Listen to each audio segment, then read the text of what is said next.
Trump spent the year saying America needed faster AI and fewer restraints. Today, the official U.S. testing system showed why that message is starting to bend under pressure.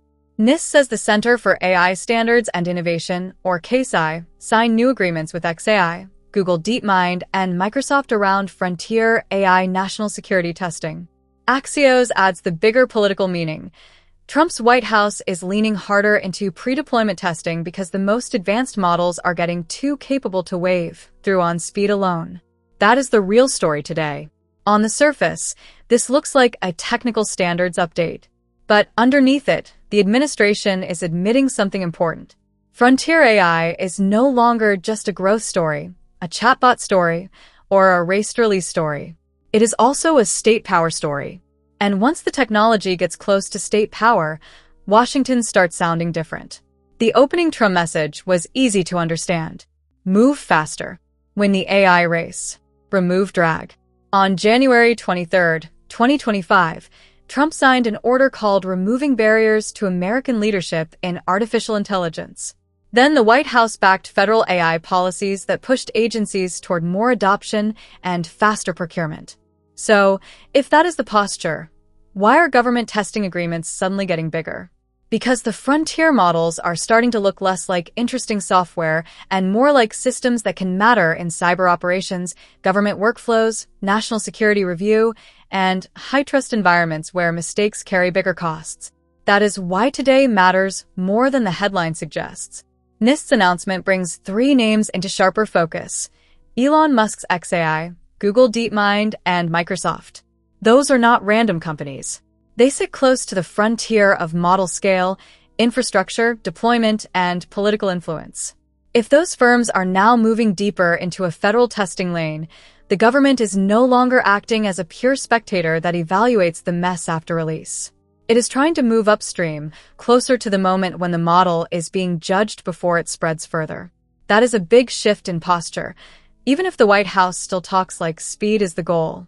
And this is where the tension gets interesting. Trump's political brand around AI is still pro-acceleration. The White House action language stays competitive, strategic, and openly focused on American leadership.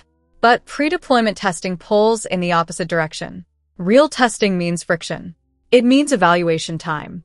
It means the possibility that a model launch, a deployment plan, or a government use case gets slowed down because the capability picture looks riskier than expected. That does not mean the administration suddenly became anti-AI. It means frontier AI got serious enough that just move fast stopped being a complete policy. So, what exactly is Washington worried about? The cleanest answer is dangerous capability growth. The public conversation still gets stuck on whether chatbots hallucinate or whether image tools make weird mistakes. But the deeper government concern is whether more powerful models can materially support high-risk activity, especially in cyber contexts, or become embedded in sensitive systems before the testing culture catches up. That is why the NIST and CAISI role matters so much. Once a federal testing body is deeper inside the loop, we are not only talking about innovation anymore. We're talking about who sets the standards, who gets early access, what counts as acceptable risk, and which firms become normal parts of the national security technology stack. That part should matter to ordinary viewers too. Because even if you never touch one of these frontier models directly, you still live downstream from the standards built around them. The rules that take shape here can spill into public sector software, contractor tools, workplace systems, cyber defense products, audits, and later consumer services that borrow the same safety expectations. They can affect privacy expectations, documentation requirements, procurement spending, and which companies become so embedded in government systems that unwinding them gets harder every year. There is also a market power angle that should not be ignored. Safety sounds neutral, and often it is necessary. But safety can also become a moat. If only a handful of giant firms have the legal teams, access, infrastructure, and government relationships to move through advanced testing and partnership channels smoothly, then testing does not just reduce risk. It can also reinforce concentration. That means the likely outcome is not simply more safety. It could be more safety and more power for the firms already closest to the center. And that is where Elon Musk becomes especially interesting in the story. Musk is one of the loudest anti-regulation voices in public life when the subject is speed, growth, or government overreach. But if XAI is moving deeper into official model testing relationships, then even the most anti-friction players are being pulled into a stricter reality. That tells you the capability curve is starting to overwhelm the marketing curve. In plain English, the technology is getting too powerful for ideology alone to manage. So what should we watch next? First, watch whether these agreements stay narrow or expand into a broader testing standard for top model developers. Second, watch what the government says it is actually measuring. If the testing stays vague, it is mostly theater. If it gets specific about dangerous capabilities and release conditions, then the shift is more real. Third, watch Congress.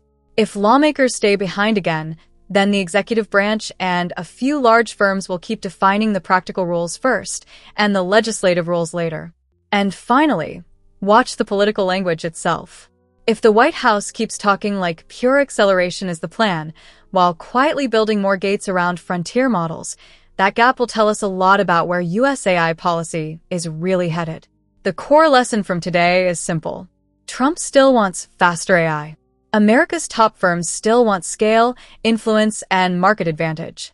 But the official testing system just got more serious, and that means Washington is no longer fully comfortable trusting frontier AI on speed alone. Subscribe for clear daily explainers without the hype. And in the comments, tell me which part you want tracked next. Elon Musk and XAI, the testing standards, or the White House politics behind them.